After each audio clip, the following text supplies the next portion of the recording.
Marcus Sullivan's hand froze on the cabin's door handle, his breath forming clouds in the October air. The intel was wrong, dead wrong. Instead of a wealthy tech family sleeping peacefully, a single oil lamp flickered through frost-covered windows, casting shadows that moved with predatory grace. Something massive shifted in the darkness beyond the glass. Something that didn't belong in any civilized home. Jake stumbled backward, his boot crunching on fallen leaves. Danny's grip tightened on his crowbar until his knuckles went white. The low rumble that emerged from within the cabin wasn't mechanical. It was alive, ancient, and utterly territorial. Marcus had seen combat in Afghanistan, had stared down armed insurgents without flinching.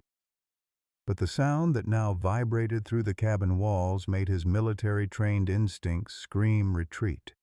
This wasn't the soft whimper of a house pet disturbed from sleep.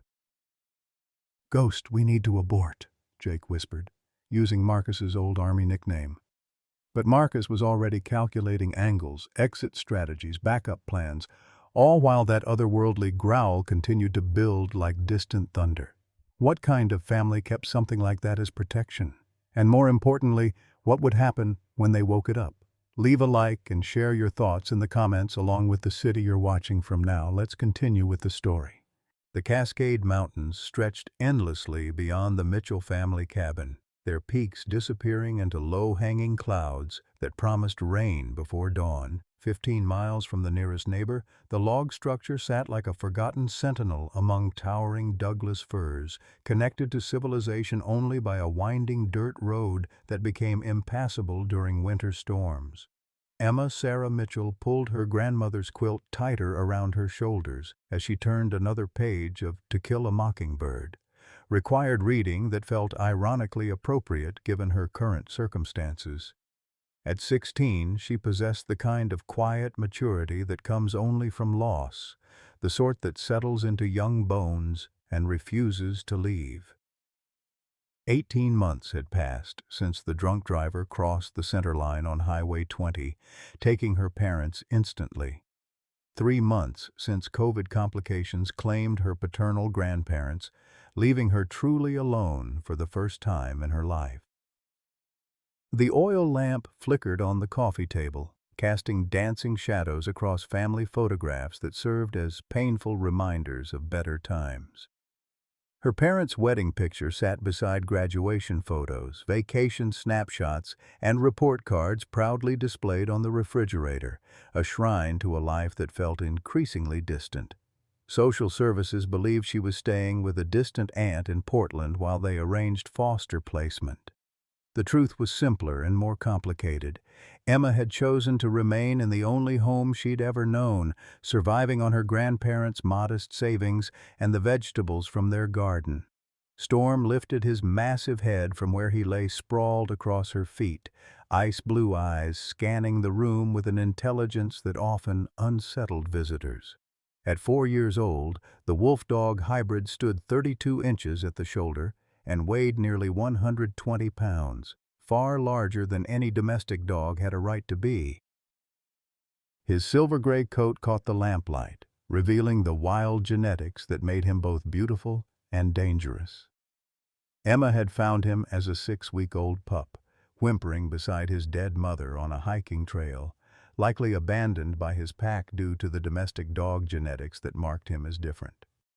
The bond between girl and wolf dog had formed through mutual abandonment, 2 orphans finding family in each other when the world offered nothing but uncertainty. Storm understood English commands with startling accuracy and seemed to sense Emma's emotions with an almost supernatural awareness. When nightmares about the accident woke her screaming, he would place his enormous head on her chest until her breathing steadied. When loneliness threatened to overwhelm her during the endless forest silence, he would bring her his favorite stick or perform the clumsy play-bow that never failed to make her laugh. Tonight felt different, though. Storm's ears rotated toward the windows like satellite dishes, tracking sounds too subtle for human perception.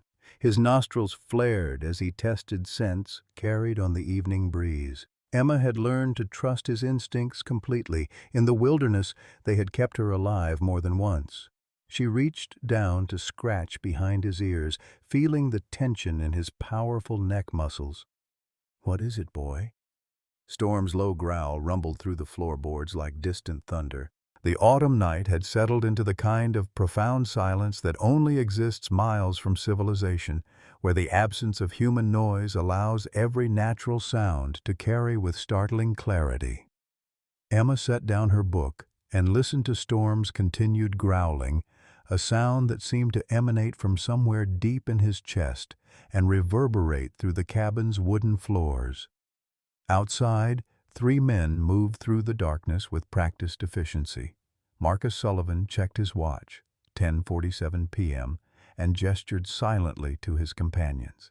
His military training had taught him that successful operations depended on precise timing and clear communication, even when that communication consisted entirely of hand signals barely visible in the moonless night. Danny Martinez shifted nervously from foot to foot, the weight of his daughter's medical bills pressing down on him like a physical burden. Sophia's latest round of chemotherapy had cost more than he made in 6 months at the factory before the layoffs. Her oncologist had been cautiously optimistic about her response to treatment, but optimism didn't pay for medications that cost $3,000 per injection. He touched the medical bracelet on his wrist. Sophia had insisted he wear the spare one so they could match, and tried to steady his breathing. Jake Thompson remained by their stolen pickup truck, engine running quietly, hands trembling despite the mild October weather. At 20, he possessed all the reckless confidence of youth combined with the desperate fear of someone who had never committed a serious crime before. The college acceptance letter in his back pocket felt like it was burning a hole through the fabric. State University had offered him a partial scholarship, but partial wasn't enough when your family had lost their farm to medical bankruptcy after his mother's cancer treatment. The 3 men represented different stages of desperation, united by circumstances that had pushed them far beyond their moral boundaries. Tommy the Rat Kowalski had provided them with what seemed like perfect intelligence. A wealthy tech executive's family who kept large amounts of cash in their remote cabin, usually unguarded except for standard security systems. The fact that Tommy had deliberately misled them, feeding false information to settle an old grudge against Judge Mitchell, who had sentenced him to 5 years for drug trafficking, remained unknown to the would-be burglars. Marcus approached the cabin's electrical panel with bolt cutters that gleamed dully in the starlight. The main power line was exactly where Tommy had said it would be, running from a utility pole through a gap in the trees. One quick snip and the cabin plunged into darkness.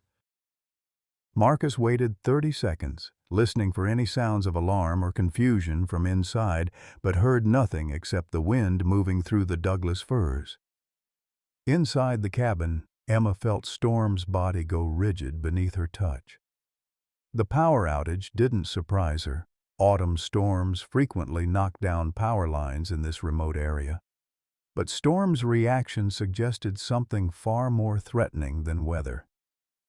His hackles rose in a ridge of silver fur along his spine, and his lips pulled back just enough to reveal the tips of canine teeth that belonged more in a wildlife documentary than a family living room.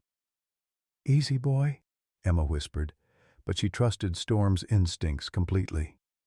In the year since her grandparents' death, his supernatural awareness had warned her about everything from approaching thunderstorms to the black bear that had wandered too close to their chicken coop last spring. Marcus's second tool was a military-grade signal jammer, a device he'd acquired through channels that existed in the gray area between legal and illegal. Cell phone service was already spotty in this mountainous region, but the jammer would ensure that no calls for help could penetrate the electronic dead zone he was creating around the cabin. The device hummed softly as it powered up, its LED indicators glowing like malevolent eyes in the darkness. The approach to the cabin required crossing 30 yards of open ground where the Mitchell family had cleared trees to create a small yard. Marcus moved first, his combat boots making no sound on the carpet of fallen pine needles. Danny followed, gripping a crowbar so tightly that his knuckles had gone white in the darkness. They had rehearsed this approach twice in daylight, studying the cabin's layout and identifying potential entry points. Emma reached for the emergency radio her grandfather had kept on the shelf beside his chair, but found only static across all frequencies. The silence felt oppressive now, weighted with possibilities that made her skin crawl. Storm rose to his feet with fluid grace, positioning himself between Emma and the front door, his massive frame blocking her view of the windows. The sound that stopped all three intruders in their tracks came not from outside, but from within the cabin itself. A low, sustained growl that seemed to emerge from the earth itself and vibrate through the night air. It was not the bark of a domestic dog disturbed from sleep, nor the whimper of a pet seeking comfort from its owner. It was something far older, far more dangerous, and completely unexpected. The cabin's back door surrendered to Marcus's crowbar with a splintering crack that seemed to echo through the forest like a gunshot. He paused in the doorway, allowing his eyes to adjust to the deeper darkness within, while Danny crowded behind him, breathing heavily through his nose. The smell that greeted them was unexpected. Not the stale air of an unoccupied vacation home, but something wilder, more primal. It carried hints of wet fur, pine needles, and something else that made Marcus's combat-trained instincts whisper warnings he couldn't quite identify. They stepped into what appeared to be a rustic kitchen, their flashlight beams revealing hand-carved wooden cabinets and a cast-iron stove that belonged to an earlier era. Mason jars filled with preserved vegetables lined open shelving, and bundles of dried herbs hung from the ceiling beams. This wasn't the sterile modern kitchen of a tech executive's retreat. It was the working heart of a home where people actually lived, cooked real meals, and prepared for long winters.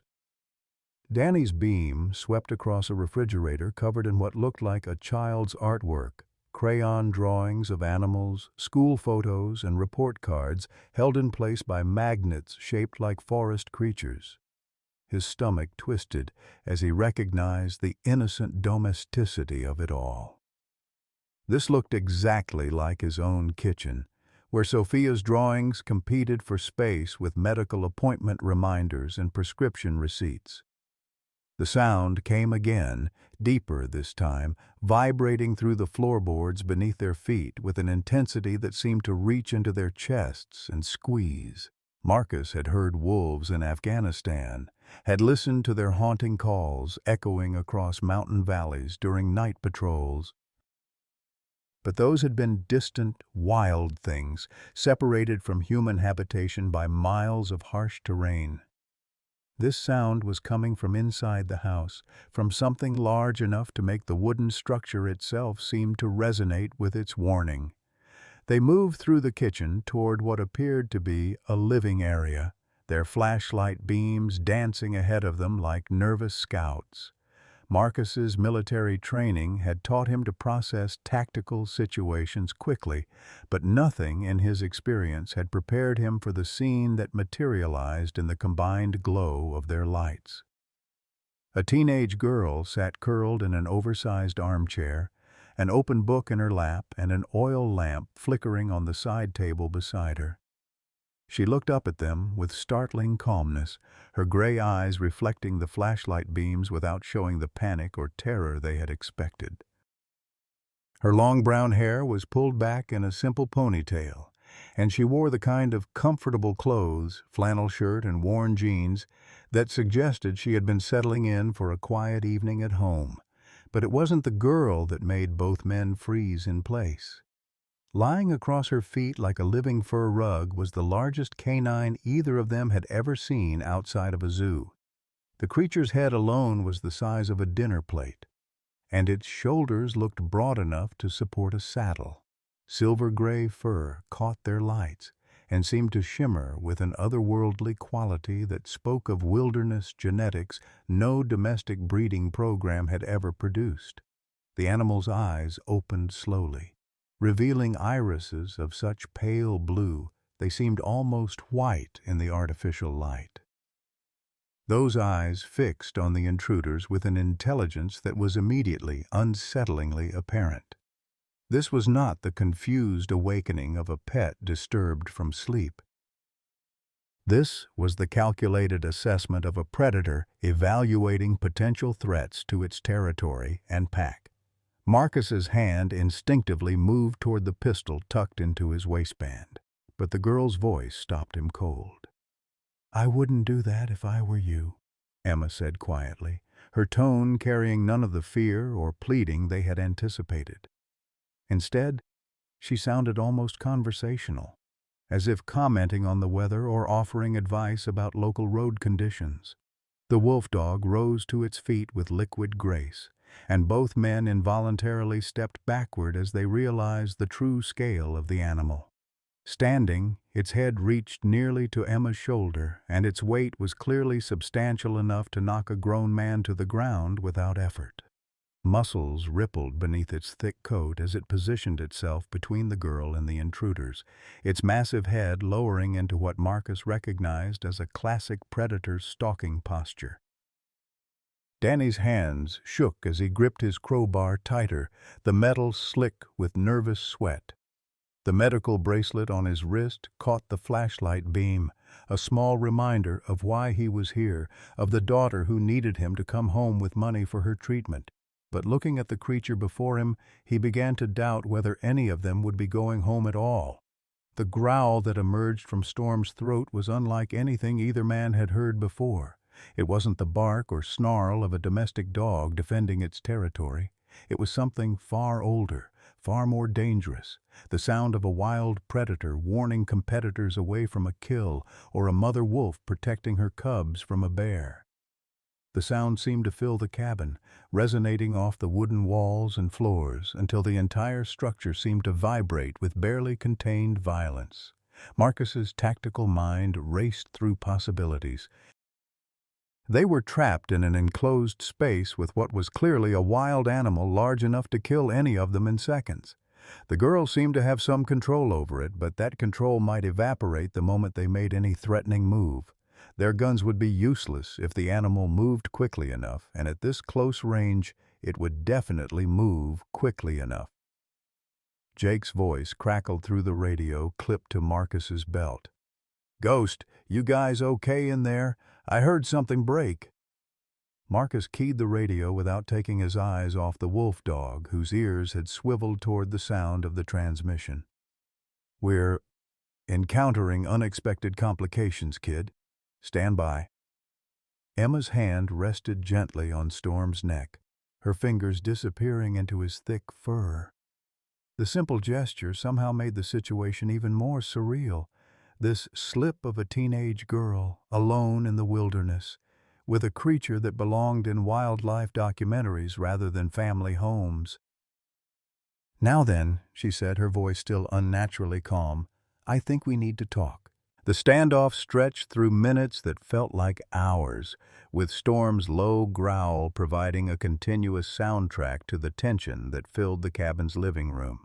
Marcus kept his flashlight trained on the wolf dog while calculating angles and exit strategies, his military experience telling him that their tactical situation had deteriorated beyond any reasonable hope of mission success.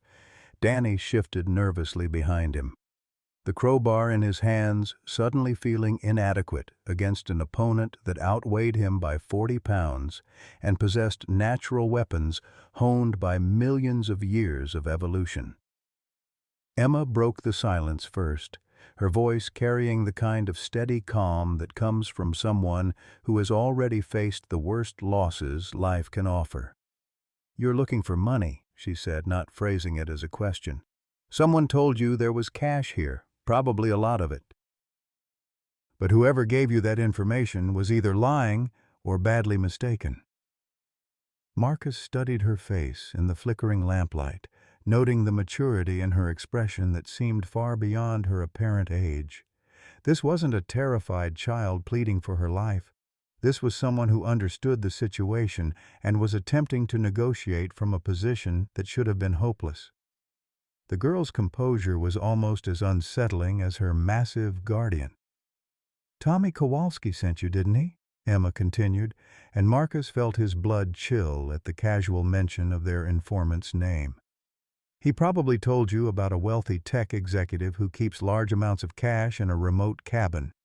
He might have mentioned that the family would be easy targets, probably described them as soft city people who wouldn't know how to defend themselves."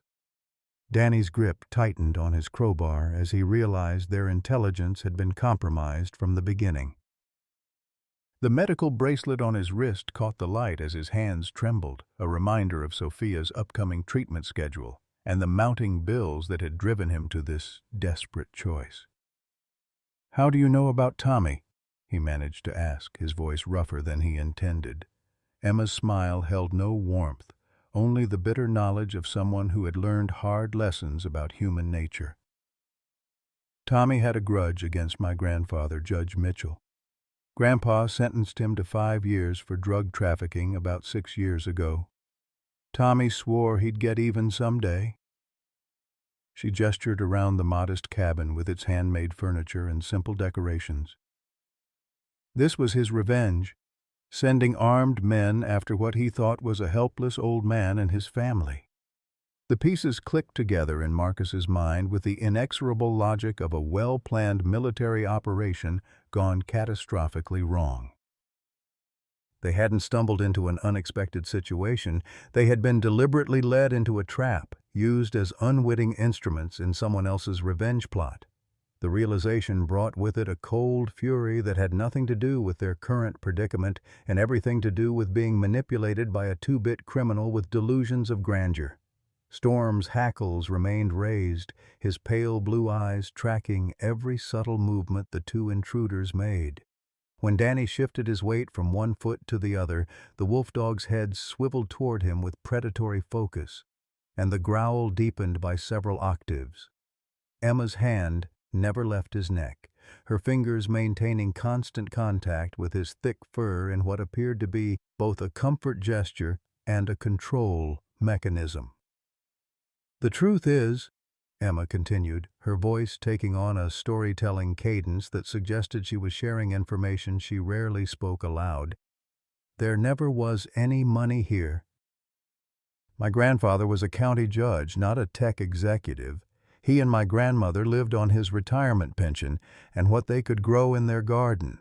When they died 3 months ago, they left me this cabin, about $4,000 in savings, and Storm." Marcus found himself studying the family photographs scattered around the living room with new understanding. The graduation pictures, vacation snapshots, and everyday moments captured in fading color suddenly told a different story than the one Tommy had spun. These were images of a working-class family who had built their happiness around simple pleasures, hiking trails, fishing expeditions, and quiet evenings spent reading by the fire. The radio on Marcus's belt crackled again, Jake's nervous voice cutting through the tension. "Ghost! It's been 20 minutes. Are you guys coming out soon? I'm getting spooked out here." Marcus keyed the radio without breaking eye contact with Storm. "Negative, kid.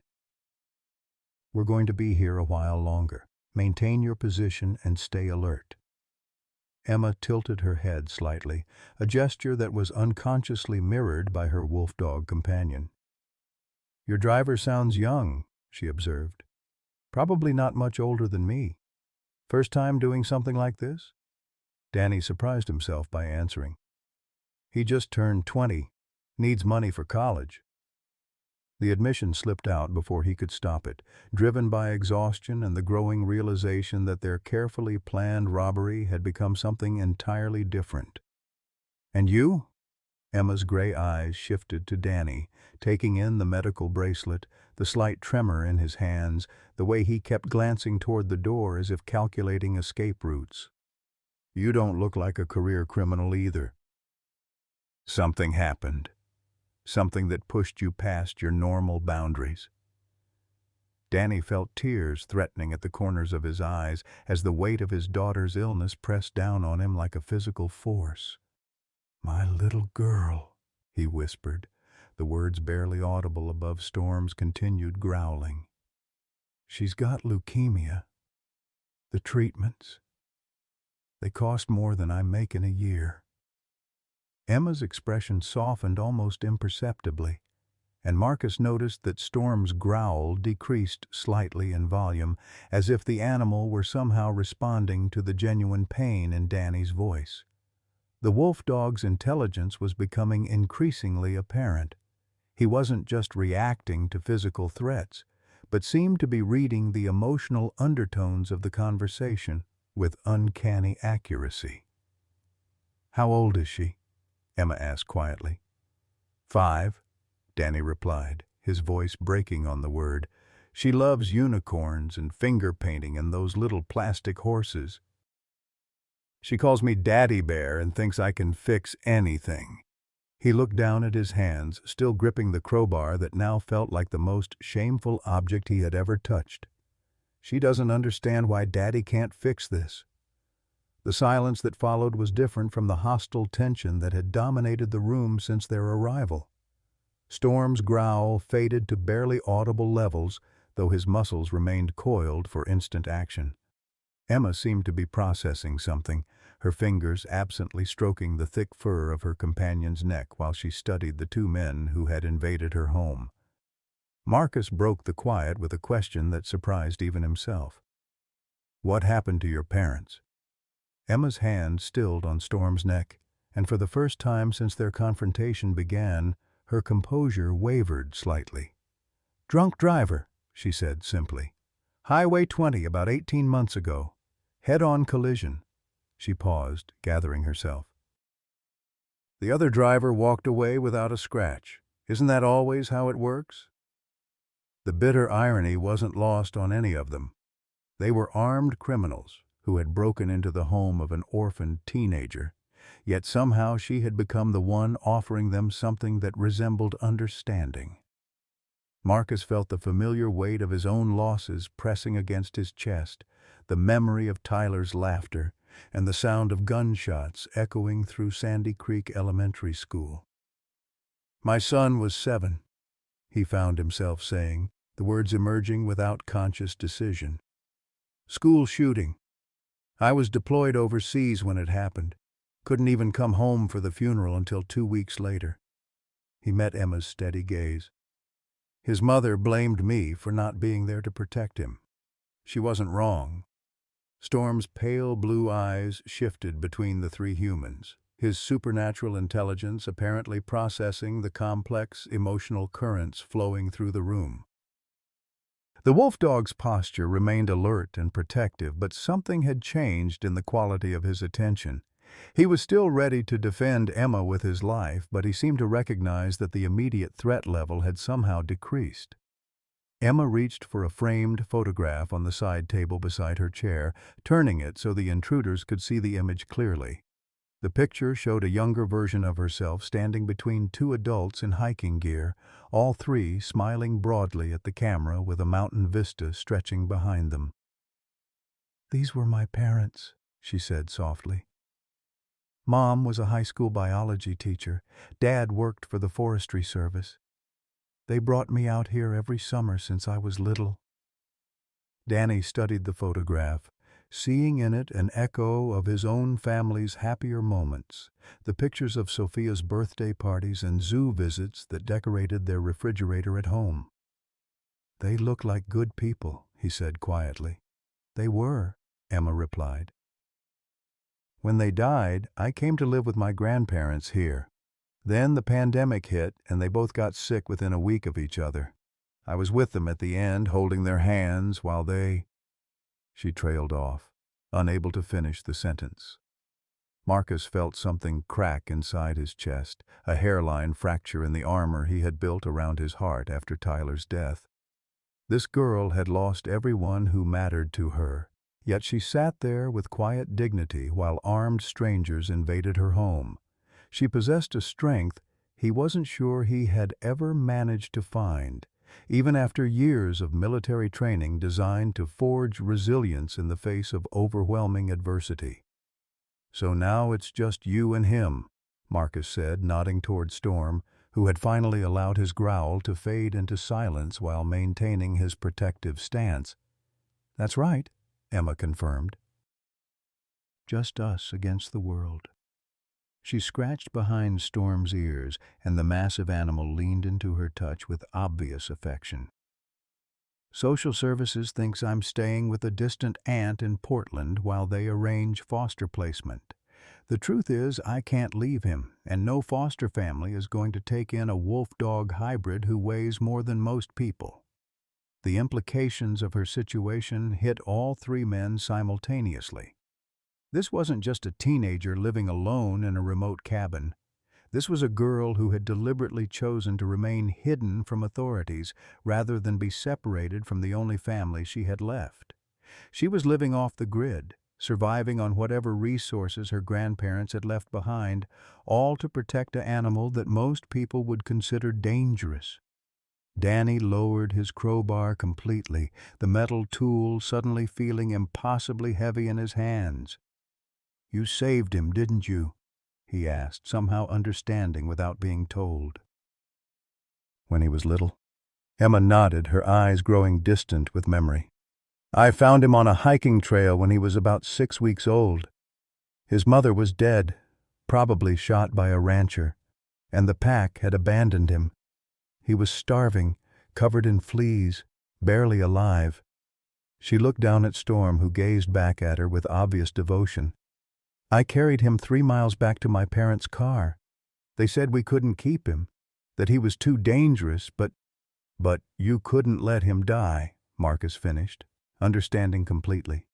He thought of Tyler's collection of injured animals, birds with broken wings, cats with missing eyes, a 3-legged dog they had rescued from a highway accident. His son had possessed the same inability to walk away from suffering, the same compulsive need to protect the vulnerable. "He's not just a pet," Emma said firmly. "He's my family, the only family I have left." The conversation that followed defied every expectation Marcus had formed during his years of military service and criminal activity. What should have been a simple robbery had transformed into something resembling group therapy, with an orphaned teenager serving as an unlikely mediator between armed men and their own buried consciences. Storm remained alert, but had settled into a watchful crouch beside Emma's chair, his pale blue eyes tracking every movement, while his massive frame blocked any direct path to his human companion. Danny found himself talking about Sophia in ways he hadn't shared with anyone, not even his wife during their most desperate conversations about medical bills and insurance denials. "She draws pictures of us as a family," he said, his voice barely above a whisper.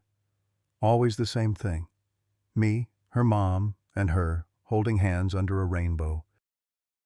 She tapes them to the refrigerator and says they're magic pictures that will make everything better."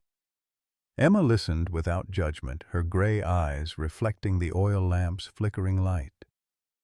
There was something ancient in her expression, a wisdom that spoke of losses endured and survived. "Children see the world differently," she said quietly. "Before my parents died, I used to think adults had all the answers, that they could fix anything if they really wanted to. Now I understand that most of the time we're all just making it up as we go along." Marcus checked his watch and realized they had been inside the cabin for over an hour. Jake would be getting increasingly nervous outside, and every minute they remained increased the risk of discovery by passing wildlife officers or the occasional late-night hiker. Yet something kept him rooted in place, listening to this unlikely conversation between criminals and their intended victim. The radio crackled again, Jake's voice tight with anxiety. "Ghost, I really think we should go. I keep hearing sounds in the woods, and I swear I saw headlights about a mile down the road." Marcus keyed the radio, his decision surprising even himself. "Maintain position, kid. We're not done here yet." Emma tilted her head, studying Marcus with the same intense focus Storm had displayed earlier. "You're not going to hurt us," she said, and it wasn't a question. "You could have already, but you haven't. That tells me something important about who you really are underneath all this." Danny laughed bitterly, the sound harsh in the cabin's quiet atmosphere. "You don't know what we're capable of," he said. "You don't know how far desperation can push a person." "Don't I?" Emma's voice carried a sharp edge that made both men look at her more carefully. "I've been living alone in this cabin for 3 months, surviving on $4,000 and whatever I can grow or hunt. I've lied to social workers, hidden from Child Protective Services, and broken probably a dozen laws just to keep Storm from being destroyed as a dangerous animal. Every day I make choices that could land me in juvenile detention and him in a crematorium." She stood up slowly, Storm rising immediately to match her movement, his shoulder nearly reaching her hip as he positioned himself between her and the intruders. "So, don't tell me I don't understand desperation. The difference is, I chose to fight for something worth saving instead of taking from people who never hurt me." Marcus felt the rebuke hit home with surgical precision. This 16-year-old girl had faced circumstances that would have broken most adults, yet she had found a way to survive without sacrificing her humanity.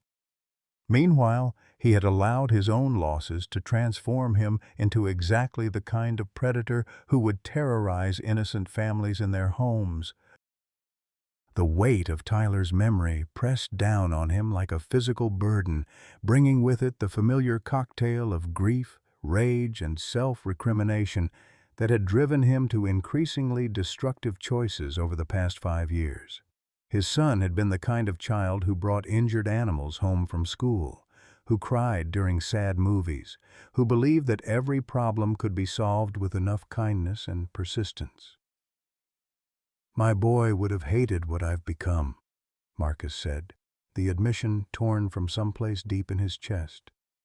"He used to say he wanted to be like me when he grew up, wanted to be a soldier who protected people. Now I'm the kind of person he would have been afraid of." Storm's ears pricked forward at the change in Marcus's tone, the wolf dog's supernatural sensitivity picking up emotional nuances that even humans might have missed. Emma noticed the animal's reaction and placed her hand on his neck again, a gesture that had become as natural as breathing. "Tyler," she said softly, somehow knowing his son's name without being told. "That was his name, wasn't it?" Marcus nodded, unable to trust his voice. The fact that she had intuited his son's name from context clues struck him as impossibly perceptive, another indication of the unusual maturity this girl had developed through her own traumatic experiences. "He was 7, Marcus managed to say. "First grade. They said he tried to help his teacher hide the other kids when the shooter came into their classroom." He paused, struggling with the words that always felt like broken glass in his throat. The last thing he ever did was try to protect someone else. Emma's eyes filled with tears she refused to let fall, but her voice remained steady. "Then he died being exactly who you raised him to be," she said. "The question is whether you're going to honor that by becoming someone he could still be proud of, or if you're going to let his death destroy everything good about the father he loved." Danny had been listening to this exchange with growing understanding of his own situation. Sophia's medical crisis had become his excuse for abandoning every principle his parents had taught him, every value he had tried to instill in his daughter. He imagined her seeing him now, crowbar in hand, threatening a girl barely older than she was, and felt physically sick. "She draws me as a superhero sometimes," Danny said quietly. "Cape and everything. Says I'm the strongest daddy in the world." He looked at his hands, still gripping the crowbar that had become a symbol of his moral failure. "What kind of superhero breaks into a kid's house and scares her?" Emma moved slightly, and Storm immediately adjusted his position to maintain his protective stance while allowing her greater freedom of movement.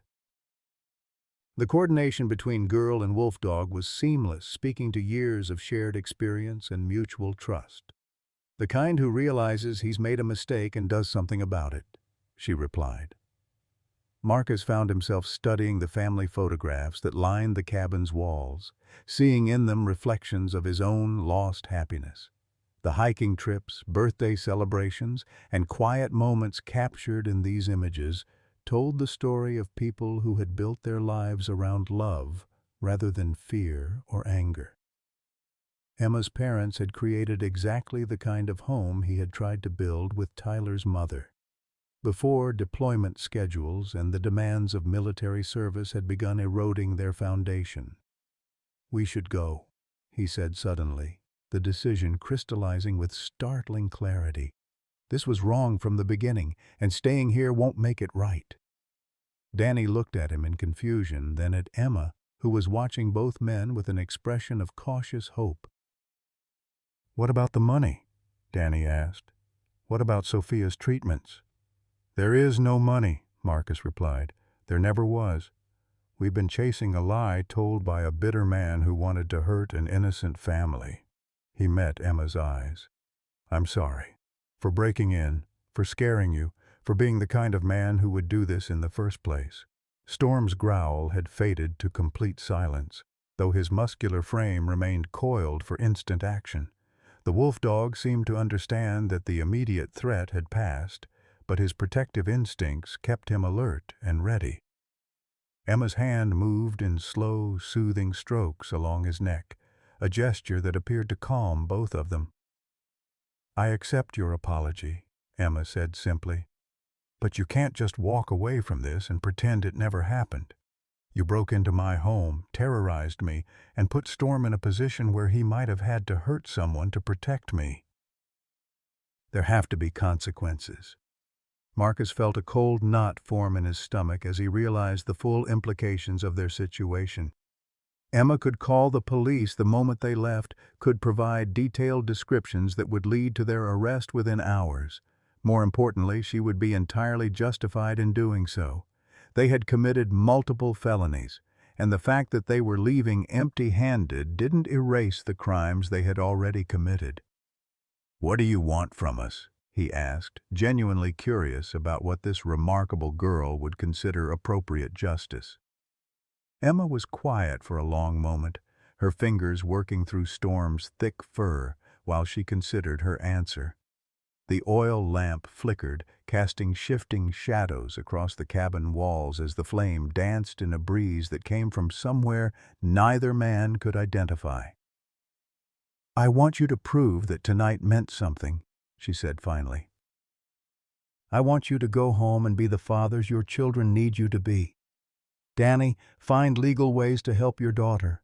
Apply for assistance programs, start a fundraiser, ask for help from people who care about you, and Marcus," she paused, studying his weathered face. "Tyler's gone, and nothing you do will bring him back. But there are other children out there who need someone to protect them, the way you couldn't protect him." The simple wisdom of her words hit Marcus like a physical blow, cutting through years of self-destructive rationalization to reach the core of what he had lost when Tyler died. His son's death had been a tragedy beyond measure, but allowing it to transform him into a predator had compounded that tragedy exponentially. Storm lifted his massive head, pale blue eyes reflecting the lamp's flickering light as he studied the three humans surrounding his human companion. The wolf dog's expression was unreadable, but something in his posture suggested that he approved of the direction this unexpected encounter had taken. Outside, Jake's increasingly frantic voice crackled through the radio once more. "Ghost, please, we need to go. I think I see lights getting closer." Marcus keyed the radio for what he decided would be the final time. "We're coming out now, kid. Get ready to drive, but no speeding, no panic. We're going to leave here the same way we came, quietly and without hurting anyone." He looked at Emma one last time, this remarkable girl who had somehow managed to reach through his armor of grief and rage to touch something he had thought was dead forever. "Thank you," he said, the words carrying far more weight than a simple expression of gratitude. "For everything," Emma nodded, her hand never leaving Storm's neck. Remember what I said about consequences. They don't always have to be punishments. Sometimes they can be opportunities to become the person you were meant to be. The moment Marcus and Danny stepped out of the cabin, everything changed. Jake's panicked shouts from the truck cut through the night air like knife blades, but it wasn't fear of discovery that made his voice crack with terror. It was what he had seen approaching through the forest in the past few minutes. 3 sets of headlights were winding their way up the mountain road, still distant but closing fast. Jake had been watching them through binoculars stolen from his father's hunting gear, and the vehicles weren't moving with the casual pace of late-night campers or lost tourists. They were advancing with purpose, their high beams cutting through the darkness with military precision. "We've got company!" Jake screamed as Marcus and Danny emerged from the cabin.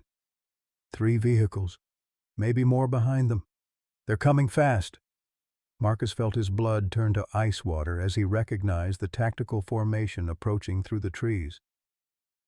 This wasn't law enforcement responding to a burglary call. This was something far more organized and infinitely more dangerous. Someone had known they would be here tonight, had planned for this exact scenario, and now they were trapped on a mountain road with no escape route. Danny's hands shook as he climbed into the truck, his mind racing through possibilities. Had Tommy set them up more completely than they realized? Was this some kind of elaborate trap designed to eliminate witnesses to whatever larger scheme they had unknowingly stumbled into? The medical bracelet on his wrist felt like a weight pulling him down as he thought about Sophia, about the promise he had made to come home to her no matter what happened.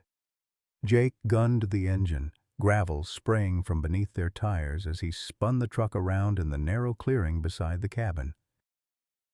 Through the rear window, Marcus could see Emma standing in her doorway, Storm's massive silhouette beside her, both of them watching the unfolding chaos with expressions he couldn't read in the darkness. The first explosion came without warning, a brilliant flash that turned night into day for several seconds before fading to leave purple afterimages dancing across their vision. A section of mountain road behind them had simply ceased to exist, replaced by a smoking crater that would prevent any possibility of retreat down the path they had used to reach the cabin. "Holy shit!" Jake's voice cracked as he fought to control the truck on the narrow dirt road. "They're trying to trap us up here." The second explosion took out a massive Douglas fir directly ahead of them, the ancient tree crashing across their escape route with a thunderous roar that seemed to shake the entire mountainside. Jake slammed on the brakes, sending the truck sliding sideways until it came to rest mere feet from the fallen trunk. Marcus grabbed the radio from his belt, his military training taking over despite the chaos erupting around them. "Emma, if you can hear this, get inside and stay down. This isn't about you. We brought this on ourselves." Through the truck's windows, they could see armed figures moving through the trees with professional efficiency, their night vision equipment and tactical gear marking them as serious operators rather than common criminals. These weren't law enforcement officers or forest rangers.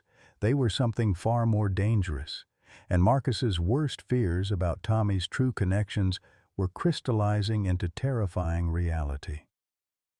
Back in the cabin, Emma had moved away from the windows and was crouched beside Storm in the center of the living room, her hands gripping his thick fur as explosions continued to rock the mountainside. The wolf dog's hackles were standing at full attention, his entire body vibrating with barely contained energy as his instincts screamed warnings about predators moving through his territory. "Easy, boy," Emma whispered, but her own voice was shaking now. "I know they're out there. I know this is bad." The oil lamp flickered as another explosion sent tremors through the cabin's foundation, and Emma made a quick decision. She blew out the flame, plunging the room into darkness that would make them less visible from outside, while allowing Storm's superior night vision to give them whatever advantage was possible. Through the radio Marcus had left behind in his haste, she heard fragments of communication between the approaching attackers. Professional, clipped voices, coordinating movements, and confirming positions. These weren't men acting out of desperation or anger. They were executing a carefully planned operation, and Emma realized with growing horror that the three would-be burglars had inadvertently led this danger directly to her door.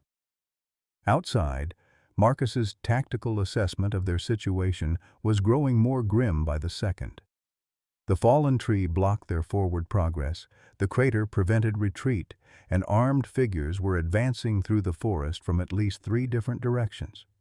They were pinned down in a kill zone with no cover and limited ammunition, facing opponents who clearly had superior equipment and training. Danny was hyperventilating in the passenger seat, his thoughts consumed by images of Sophia's face and the knowledge that he might never see his daughter again. The medical bracelet on his wrist caught starlight filtering through the truck's windshield, a silver reminder of everything he stood to lose if this night ended badly. "We need to surrender," Danny gasped between ragged breaths. "Maybe if we give up, they'll let us live." Marcus shook his head grimly, his combat experience telling him that surrender wasn't an option with this type of operation. "These aren't cops, Danny. They're not here to arrest us." He checked his weapon, noting with professional detachment that he had perhaps 30 rounds remaining, nowhere near enough for a sustained firefight against multiple opponents with superior positioning. Jake had gone completely silent behind the steering wheel, his young face pale with terror as the reality of their situation sank in. The college acceptance letter in his back pocket felt like a cruel joke now, a reminder of dreams that would die on this remote mountain road, along with any hope of seeing his 20th birthday. The radio crackled with Emma's voice, barely audible above the sound of approaching vehicles. "There's a trail behind the cabin," she said quietly. "It leads down to Cascade Creek, then connects to the old logging road about 2 miles east. If you can make it to the creek, you might have a chance."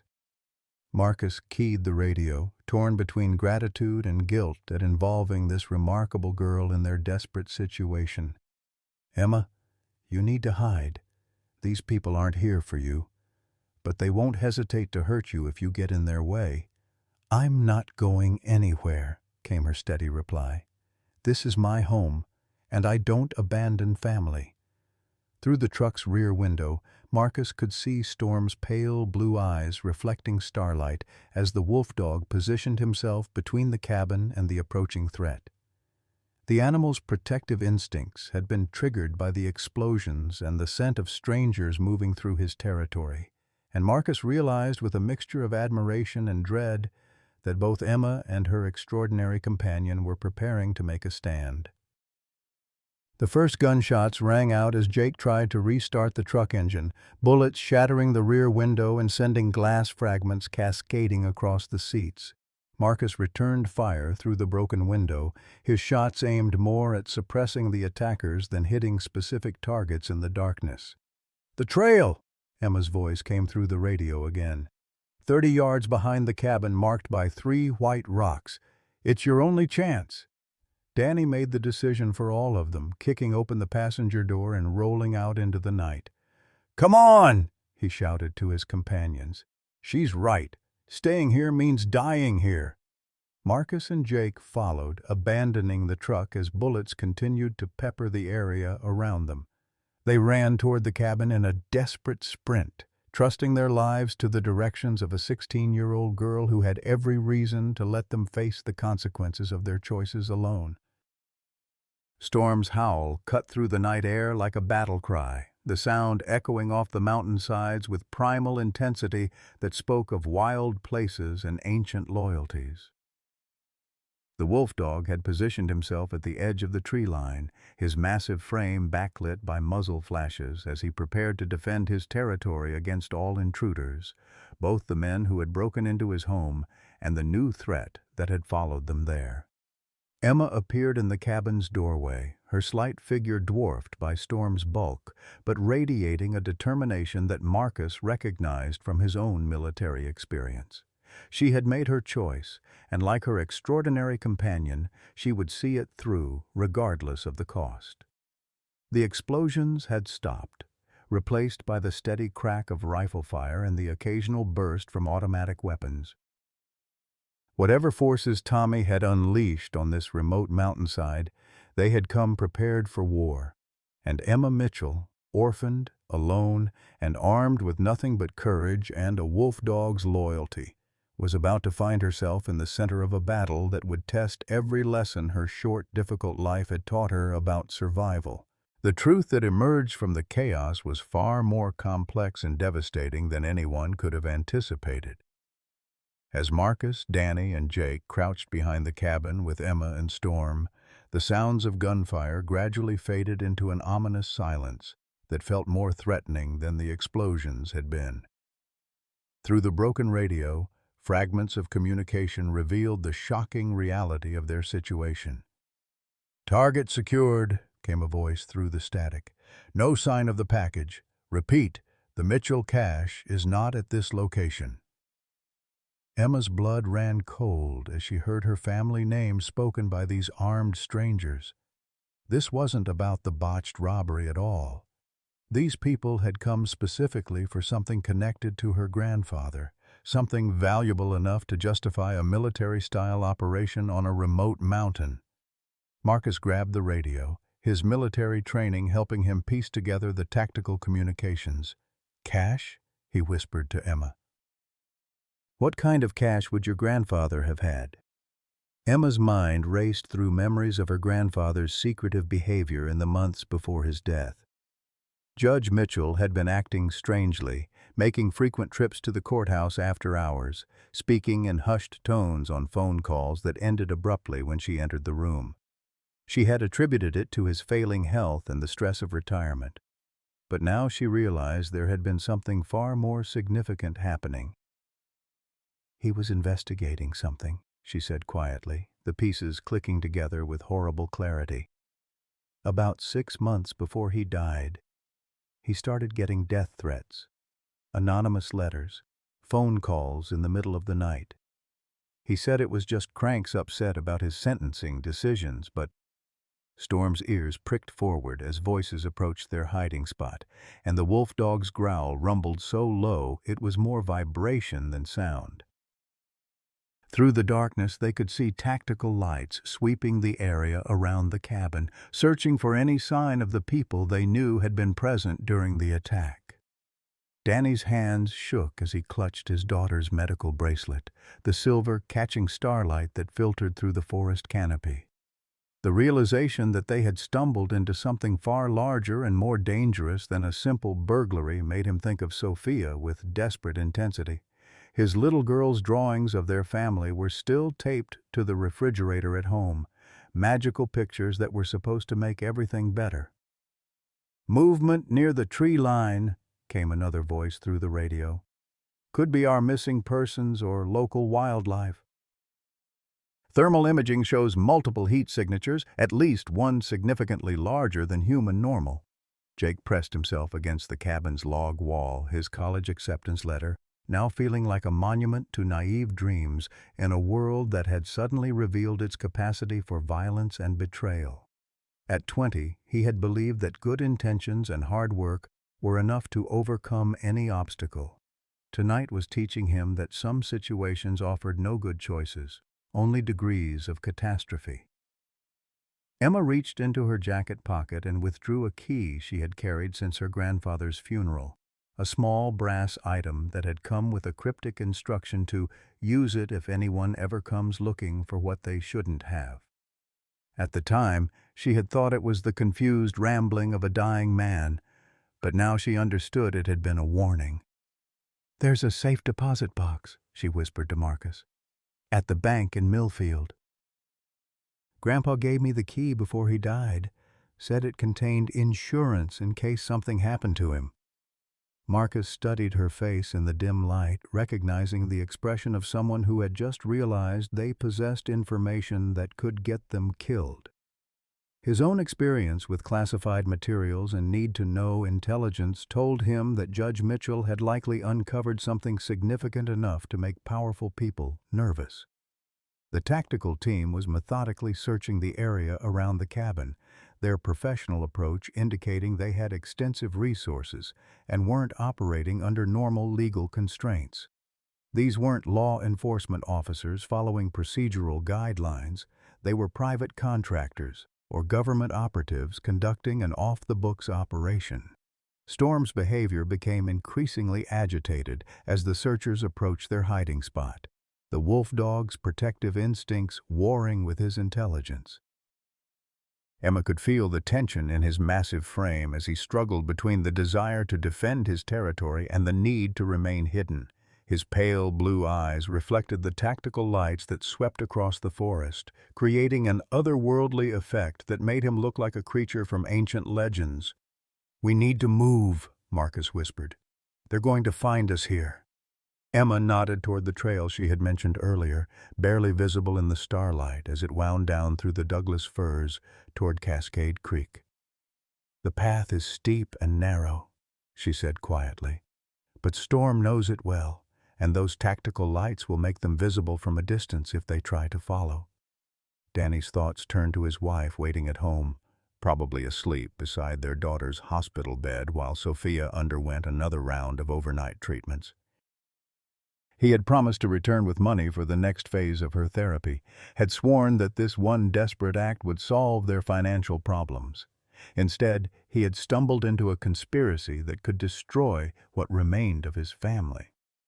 The decision to move came when one of the tactical lights swept directly over their hiding spot, the beam passing close enough to illuminate Storm's silver-gray coat for several seconds. Emma felt the wolf dog tense under her touch, every muscle coiled for the explosive violence that would come if they were discovered. They ran. Emma led the way down the narrow trail with Storm beside her, both of them moving with the silent efficiency that came from years of navigating these mountains together. Behind them, Marcus, Danny, and Jake followed as quietly as their urban backgrounds allowed, trusting their lives to a 16-year-old girl and her extraordinary companion. The trail descended rapidly through dense forest, switchbacking across steep terrain that would have been treacherous in daylight and was nearly impossible in the darkness. Emma moved by memory and instinct, her feet finding secure footing on rocks and roots that the others couldn't even see. Storm ranged ahead and behind, his supernatural senses alert for any sign of pursuit. Halfway down the mountainside, they heard the sounds of discovery behind them, shouts of frustration and anger as the tactical team realized their quarry had escaped. Powerful flashlight beams swept the forest above them, probing the darkness for any sign of movement or heat signatures that would reveal their location. Emma paused beside a massive fallen log, gesturing for the others to take cover while she listened to the night sounds around them. The forest was alive with small movements and distant calls, but underneath the natural symphony, she could detect the mechanical sounds of men moving through terrain they didn't understand. "They're following," she whispered to Marcus, who had positioned himself beside her with his weapon ready. "But they don't know these woods like we do." Storm materialized from the darkness beside them, his pale eyes reflecting starlight as he communicated something to Emma through the wordless language they had developed over their years together. She nodded, understanding his message, even though the others couldn't interpret it. "He says there are more of them ahead," Emma said quietly. "They've positioned people at the creek crossing, probably expecting us to use the trail I told you about." Marcus felt a grudging respect for whoever was commanding this operation. They had planned for multiple contingencies, positioned assets to cover likely escape routes, and demonstrated the kind of tactical thinking that came from extensive experience with this type of work.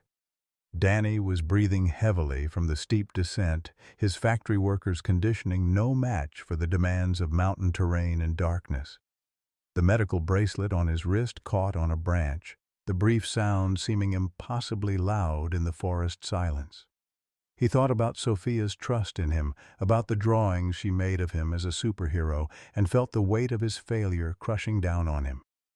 Jake had gone completely silent, his young face pale with exhaustion and terror as he followed the others through terrain that bore no resemblance to the suburban neighborhoods where he had grown up. The college brochures he had studied so carefully seemed like artifacts from another world, relics of dreams that had died on this remote mountainside. Emma made a decision that surprised even herself.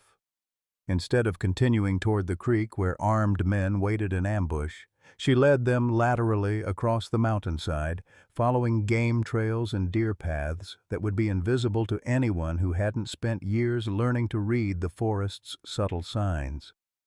Storm approved of this change in direction, his body language indicating that he could smell water ahead. Not the creek they had been avoiding, but a smaller stream that flowed down from higher elevations and would eventually connect to the logging road Emma had mentioned. The revelation came as they crouched beside this hidden stream, catching their breath and trying to process the night's impossible events. Through Marcus's abandoned radio, they heard fragments of communication that revealed the true scope of what they had stumbled into. Judge Mitchell's investigation files were never recovered, came a voice through the static. The old man died before he could turn over the evidence, and the family scattered everything before we could secure the scene. Emma felt her world tilt on its axis as she understood what her grandfather had died trying to expose. Judge Mitchell hadn't been a random target of criminal revenge. He had been eliminated because his investigation threatened people with the resources to mount military-style operations and eliminate witnesses. Tommy Kowalski wasn't working alone, she whispered to Marcus, the final pieces of the puzzle clicking into place. He was working for them. The robbery was supposed to be a cover story.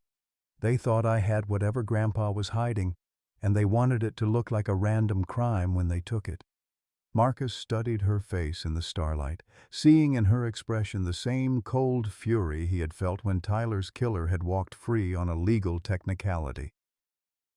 This girl had lost her entire family to a conspiracy that treated human lives as acceptable casualties in whatever larger scheme they were protecting. Storm's growl cut through their whispered conversation, his attention focused on sounds only he could detect. The tactical teams were adapting to their escape, repositioning assets and expanding their search pattern to cover areas they had initially ignored. Danny clutched his daughter's medical bracelet tighter, understanding that their survival now depended entirely on the courage and knowledge of a teenage girl who had already lost more than any child should have to bear. Sophia's face seemed to hover in his memory, her innocent smile a reminder of everything good in a world that had suddenly revealed its capacity for unspeakable evil. The hunt was far from over, and Emma Mitchell, orphaned, alone, and carrying the key to secrets that had already cost her family their lives, was about to discover just how far desperate people would go to protect those secrets from ever seeing daylight. Dawn was still hours away when Sheriff Robert Harrison received the call that would change everything. The dispatch came through his personal line rather than official channels, which immediately told him this wasn't a routine emergency response. The voice on the other end belonged to Marcus Sullivan, a name that appeared in federal databases with classifications Bob's clearance level wasn't high enough to access fully. "Sheriff, my name is Marcus Sullivan, and I'm calling to report a federal crime in progress in your jurisdiction," Marcus said, his military bearing evident even through the crackling radio transmission they had managed to jury-rig using equipment from the abandoned tactical team's gear.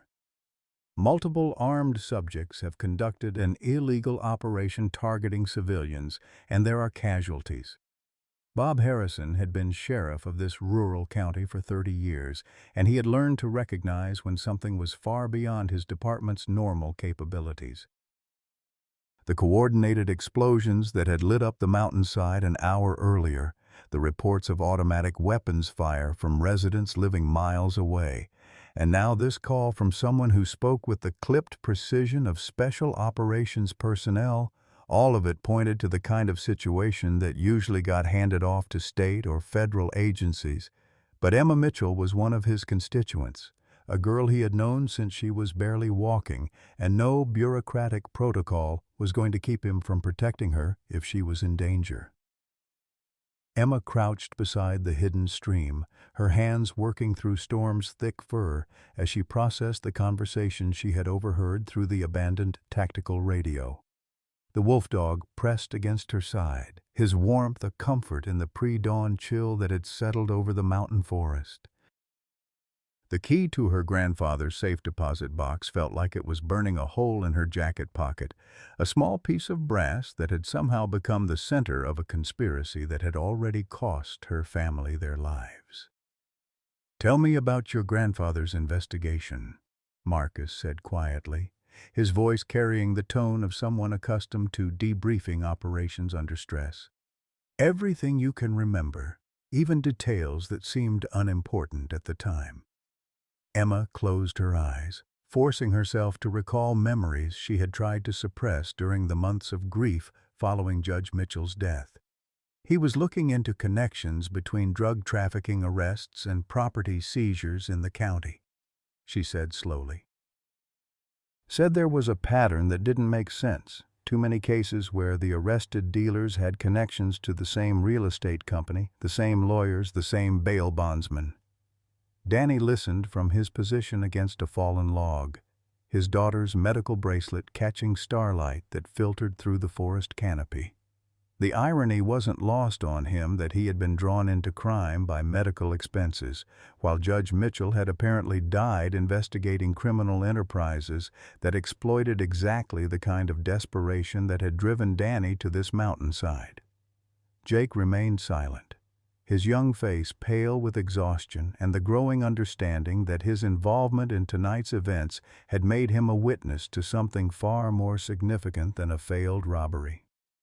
The college acceptance letter in his back pocket felt like a cruel joke now, a reminder of dreams that seemed impossibly naive in the face of the violence and corruption they had uncovered. Storm's ears suddenly pricked forward, his attention focused on sounds only he could detect moving through the forest below them. Emma felt the change in his body language immediately, the subtle shift from alert watchfulness to active threat assessment that meant danger was approaching their hiding spot. Through the tactical radio, they heard fragments of communication that confirmed Storm's warning. "Thermal signatures detected near the creek," came a professional voice. "Multiple heat sources, at least one significantly larger than standard human parameters. Moving to investigate." Marcus made a quick tactical decision, his military training telling him that remaining stationary would mean capture or death. "We move now," he whispered. "Emma, is there another way down this mountain?" Emma nodded toward a barely visible deer trail that wound through dense undergrowth, following the natural contours of the mountainside in a route that would be nearly impossible for the tactical teams to track. "It's rough going," she said quietly, "but it leads to the old logging road about 3 miles east of here." They began moving again, with Storm ranging ahead to scout for danger, while Emma guided them through terrain that seemed designed to prevent human passage. The forest pressed close around them, Douglas firs and western hemlocks forming a canopy so dense that starlight barely penetrated to the forest floor. Sheriff Harrison was coordinating his response from the county command center, a converted trailer that served as the nerve center for emergency operations in their rural jurisdiction. The situation reports coming in from his deputies painted a picture of what appeared to be a military operation conducted on American soil without any coordination with local law enforcement. "Bob, this is Deputy Chen," came a voice through the radio. "I'm at the base of Mitchell Mountain, and there are at least 6 vehicles here that don't match any agency I recognize. Black SUVs, tactical equipment, no visible identification or jurisdictional markings." Harrison felt a cold knot form in his stomach as he realized the implications. Emma Mitchell was somewhere on that mountain, probably terrified and alone except for that wolf-dog hybrid everyone in the county had been whispering about. The girl had already lost her entire family to tragedy, and now she was caught in the middle of what appeared to be a federal operation gone rogue. The radio crackled with Marcus's voice again. "Sheriff, I need you to understand something important. The people conducting this operation aren't law enforcement. They're private contractors, probably working for whoever Judge Mitchell was investigating before his death. They have sophisticated equipment and military training, but they're operating outside legal authority." Emma stumbled on a hidden route, and Storm immediately moved to steady her, his massive shoulder providing support as she regained her footing. The physical contact reminded her of all the times he had been there when she needed him, after her parents' funeral, during the long nights when her grandparents were dying, through the lonely months when she had been completely alone except for him. "He's not just a pet," she said quietly, and the others understood she was talking about Storm. "He's my family, the only family I have left." Danny felt tears threatening as he thought about Sophia, about the family drawings taped to their refrigerator, about the promise he had made to come home with money for her treatment. Instead, he had stumbled into a situation that might prevent him from ever going home at all. The medical bracelet on his wrist felt like a talisman now, a reminder of everything he stood to lose. The sounds of pursuit were growing closer, tactical lights sweeping through the forest in coordinated search patterns that spoke of professional training and extensive resources. Emma could hear the mechanical sounds of men moving through terrain they didn't understand, their equipment and urban backgrounds making them clumsy in the wilderness that was her natural element. Marcus checked his remaining ammunition and made calculations based on years of combat experience. They were outnumbered, outgunned, and operating in terrain that gave them some advantages, but couldn't overcome the fundamental disparity in resources and firepower. Their only hope was reaching civilization before the tactical teams could corner them in the wilderness. Storm suddenly froze, his entire body going rigid as his supernatural senses detected something that made his hackles rise along his spine. Emma felt the change immediately and dropped to a crouch, signaling the others to remain silent while her companion processed whatever threat he had identified. Through the darkness ahead of them, they could see the faint glow of tactical lights moving along what appeared to be the logging road Emma had mentioned. The operations commanders had anticipated their likely escape route and positioned assets to intercept them, demonstrating the kind of tactical thinking that came from extensive experience with manhunts. "They're learning," Marcus whispered grimly, "adapting to our movements and cutting off the obvious exit routes." Emma studied the terrain around them with the knowledge that came from years of exploring these mountains with her parents and grandparents. Every hiking trail, every deer path, every seasonal stream was mapped in her memory with the kind of detail that couldn't be replicated by satellite imagery or tactical planning. "There's another way," she said quietly, her voice carrying the confidence of someone who knew this landscape better than the men hunting them could ever hope to. "But it's dangerous, especially in the dark." The decision came when they heard voices approaching through the forest behind them, tactical communications coordinating search patterns that would eventually encompass their hiding spot. Jake made the choice for all of them by standing up and moving toward Emma with desperate trust in her knowledge of the terrain. Storm approved of the decision, his body language indicating that he could sense a safe path ahead even if the humans couldn't see it clearly. The wolf dog's supernatural senses had kept Emma alive through countless wilderness adventures, and she trusted his instincts completely. They began climbing. The route Emma chose led up rather than down, following a precipitous game trail that wound between massive granite outcroppings and required careful attention to every handhold and footstep. It was the kind of terrain that would be challenging for experienced mountaineers in daylight, nearly impossible for urban-trained tactical teams in darkness. Danny's factory worker conditioning was pushed beyond its limits as they ascended through terrain that seemed designed to prevent human passage. His hands were scraped and bleeding from rough granite, and his legs shook with exhaustion, but the thought of Sophia kept him moving. The medical bracelet on his wrist caught on rocks and branches, each brief sound seeming impossibly loud in the mountain silence. Behind them, they could hear the sounds of pursuit growing frustrated and disorganized as the tactical teams encountered terrain they weren't equipped to handle. Powerful flashlights swept the mountainside below them, but the searchers were clearly struggling with the steep, treacherous ground that Emma and Storm navigated with practiced ease. Jake was breathing heavily, his college athlete conditioning no match for the demands of mountain climbing in darkness while carrying the weight of fear and exhaustion. The acceptance letter in his back pocket had become a symbol of everything he might never achieve if this night ended badly. At the summit of the ridge they had been climbing, Emma paused to catch her breath and study the landscape spread out below them. The tactical lights were scattered across the mountainside in patterns that suggested growing confusion and frustration among their pursuers.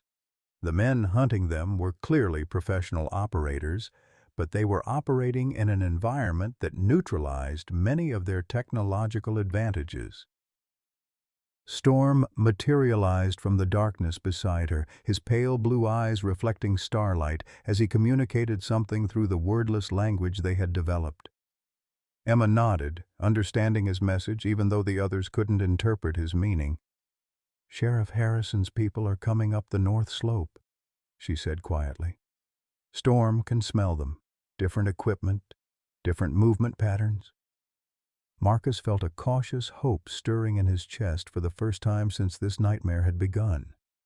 Local law enforcement might represent their salvation, or it might simply add another layer of complexity to an already impossible situation. The key would be making contact without getting caught in crossfire between competing forces.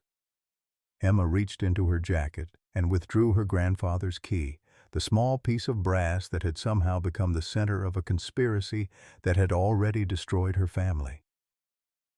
Whatever secrets Judge Mitchell had uncovered were valuable enough to justify military-style operations and the elimination of witnesses, including a teenage girl whose only crime was being his granddaughter. "When this is over," she said quietly, her voice carrying a determination that surprised even herself, "we're going to open that safe deposit box. We're going to find out what they killed my family to hide." Storm pressed against her side, his massive warmth a reminder that she wasn't alone in this fight. Whatever came next, they would face it together. The orphaned girl and her extraordinary companion, united by losses that had forged them into something stronger than either could have been alone. The first light of dawn painted the eastern sky in shades of rose and gold as Sheriff Harrison's voice crackled through the radio, bringing with it the promise of salvation that had seemed impossible just hours before. Emma crouched beside Storm on the rocky outcropping where they had taken refuge, her fingers working through his thick fur as she listened to the coordinated efforts of local law enforcement to secure the mountain and rescue the civilians trapped in what had become a deadly game of cat and mouse. "This is Sheriff Harrison to all units," came the authoritative voice that Emma remembered from community events and school visits throughout her childhood. "We have confirmation of federal crimes in progress on Mitchell Mountain. Multiple subjects with military-grade equipment operating without legal authority in our jurisdiction. Priority 1 is civilian rescue. There's a 16-year-old girl up there who needs our help." Marcus felt a weight lifting from his chest as he realized that legitimate law enforcement was finally taking control of the situation. His radio crackled with Harrison's direct communication. "Mr. Sullivan, this is Sheriff Harrison. Can you confirm your current position and the status of the civilians with you?" "Sheriff, we're approximately half a mile northeast of the cabin, elevated position with good visibility," Marcus replied, his military training evident in the precise tactical language.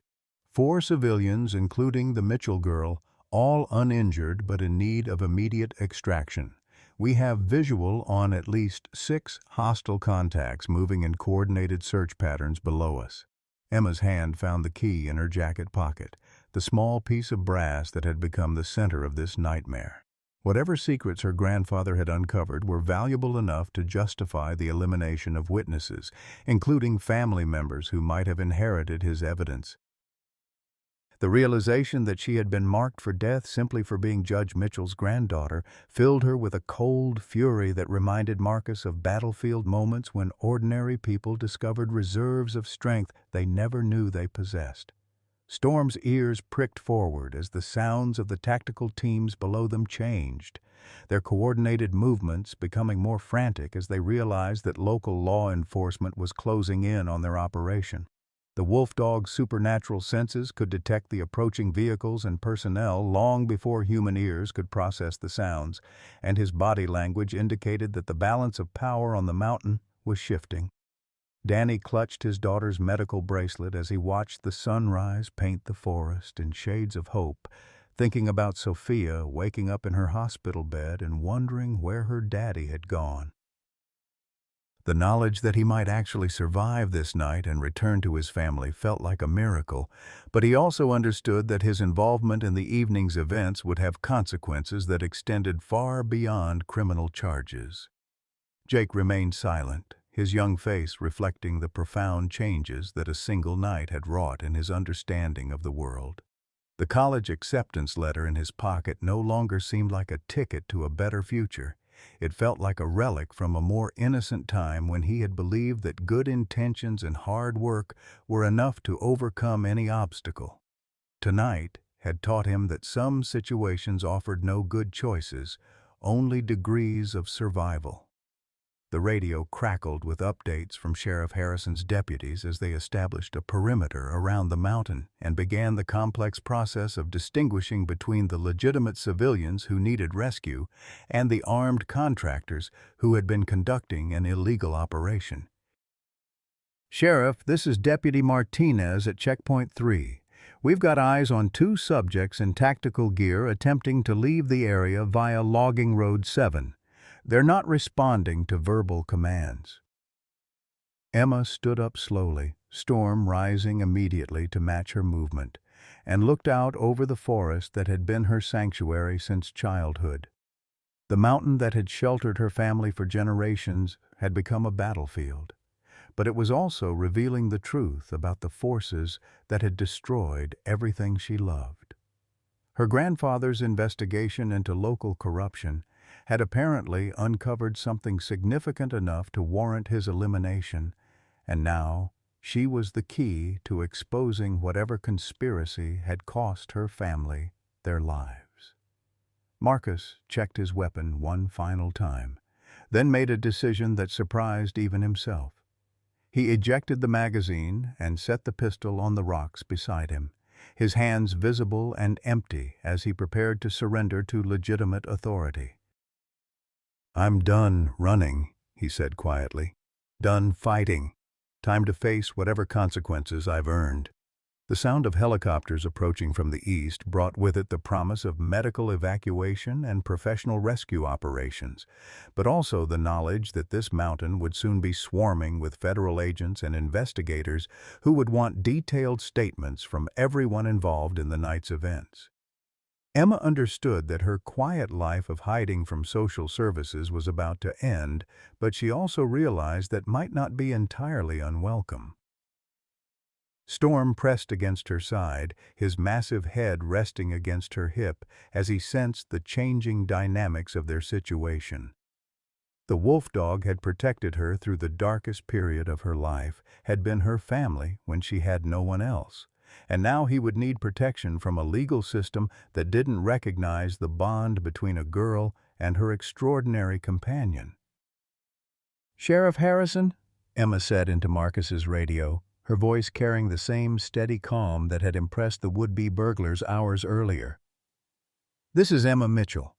I want you to know that the men who broke into my house tonight, they're not the real criminals here. They were used, manipulated into this situation by the same people who killed my grandfather. Danny felt tears streaming down his face as he heard this remarkable girl defending the men who had terrorized her, understanding that she possessed a wisdom and compassion that put his own desperate choices into sharp perspective. The medical bracelet on his wrist caught the morning light, and he thought about the conversations he would need to have with Sophia about right and wrong, about the choices people make when they're afraid and desperate. The first rescue helicopter appeared over the ridge just as the sounds of gunfire erupted from the forest below them, the tactical teams apparently deciding to fight rather than surrender to local law enforcement. Emma felt Storm's body tense beside her as his protective instincts responded to the violence, but she kept her hand on his neck, maintaining the control that had kept them all alive through the long night. Sheriff Harrison's voice came through the radio with urgent authority. "All civilians on Mitchell Mountain, this is Sheriff Harrison. We're coming to get you. Stay in position, keep your heads down, and prepare for immediate evacuation. This is almost over." Emma looked at the men who had started this night as her attackers and had somehow become her unlikely allies in survival. Marcus, the broken veteran carrying his son's memory like an open wound. Danny, the desperate father driven to crime by love for his daughter. Jake, the young man whose dreams had collided with harsh reality on a mountain road.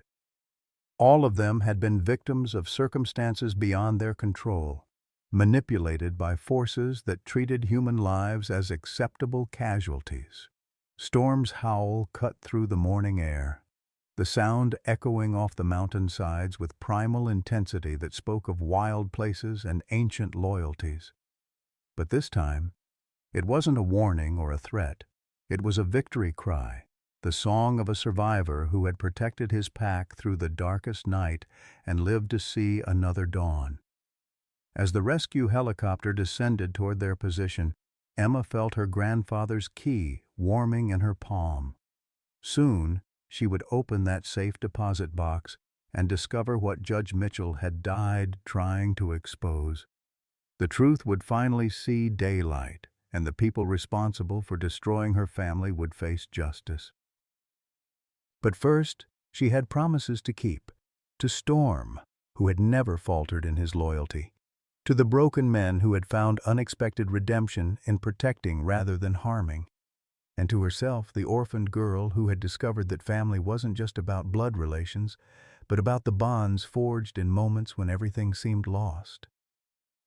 The nightmare was ending, but Emma Mitchell's real story, the story of a girl who refused to let tragedy define her future, was just beginning. Message for American seniors, 55 to 68. In a world that often feels divided and uncertain, this story reminds us of timeless truths that resonate deeply with those who have lived long enough to understand life's complexities. Emma Mitchell, at just 16, embodies the kind of courage and wisdom that comes from facing unimaginable loss, the death of her entire family, yet choosing compassion over bitterness. Her bond with Storm reflects the profound connections that sustain us through our darkest hours, whether with beloved pets, family members, or unexpected allies who enter our lives when we need them most. The story challenges us to see beyond surface judgments, recognizing that desperate people often make poor choices not from evil intent, but from circumstances that have pushed them beyond their limits. Emma's decision to protect those who initially threatened her speaks to the transformative power of grace and understanding. For those of us who have experienced decades of life's ups and downs, her story affirms that healing is possible, that family can be found in unexpected places, and that sometimes the greatest strength comes from choosing to forgive rather than seeking revenge. Discussion questions. Have you ever found family or deep connection in unexpected places or with unlikely companions? What moments in your life taught you the most about the difference between justice and mercy? Please share your thoughts and experiences in the comments below. Your wisdom and perspective matter.